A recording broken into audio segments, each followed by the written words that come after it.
Hello everyone and welcome back to our blog, The Coaster Guide. Today I'm going to be doing a demonstration on the proper techniques for opening, pouring, and tasting of wines. This can come in handy if you ever find yourself at a lunch interview with a potential employer or you need some added entertainment at the party. However, I will not be doing this alone.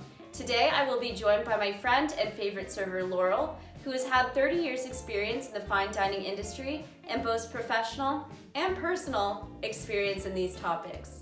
So, without further ado, let's get into the video. For today, you'll be needing an unopened bottle of wine and a wine glass. Welcome, Laurel, to the Coaster Guide. Well, thanks, Holly. Thank you very much for having me on your show. This is going to be fun. So first, tell us a little more about this wine and how we would go about reading the label on the bottle. All right. Well, this is a cheap and cheerful red from Italy. The label tells you everything that you need to know about the wine. The producer's name is somewhere on the label right here. It says Gardner, so that is the house that produced the wine. It tells you the primary grape or grapes that are in the bottle. Right here we have a Primitivo, which is a nice medium to light bodied red wine grape. On the back, we see that the region that the wine was produced in is Puglia. Again, a listing of the grape, Primitivo, and finally the year that the wine was produced, which was 2019. As I said, it's a cheap and cheerful. We have 13% alcohol per volume if you want to know the percentage of alcohol in your drinks. Some people do want to know that. And lastly, it's a 750 milliliter bottle, so you know what size you've ordered. All right, awesome. So let's move on to opening the wine. Shall I get a corkscrew?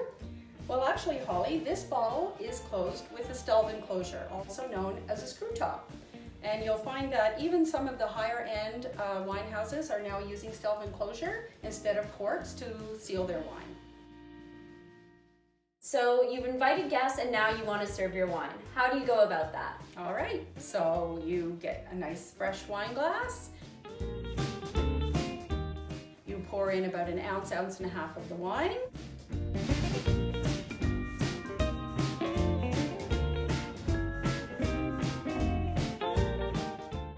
And now you're going to hold up the wine glass against a white background to make sure that the color is more or less what you were expecting.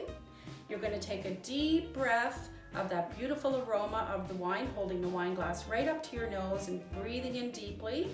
And finally, you're going to take a little sip of the wine, swirl it around your mouth and swallow it, because we're thrifty. We don't waste.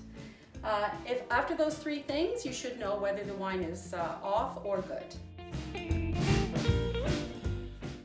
So what would you do if, say, the wine is off? Well, good question.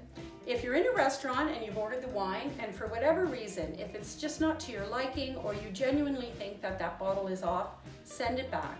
Any good restaurant will simply remove it from the table and the bill and bring you something else that you might enjoy more. They can always sell it by the glass if there's nothing actually wrong with the wine, or they will just recork it or put the top back on it and send it back to the LCBO for a full refund. However, if you're the host at your own dinner party and this is the only wine you have and it's off, I do have a suggestion for a save, and that is you're going to turn it into sangria. Pour it into a big pitcher with lots of ice cubes, maybe some ginger ale or 7-Up, some fresh fruit juice or lemonade, bits of nice fresh fruit cut up in there, and people will not even notice. Other than that, you can also return your own bottles to the LCBO. All right, great. So Laurel, thank you so much for coming on to our blog, and these are great tips for our viewers that they can use for years to come. Well, Holly, it was a pleasure. I really had a lot of fun. Next time, let's open some champagne. Sounds good.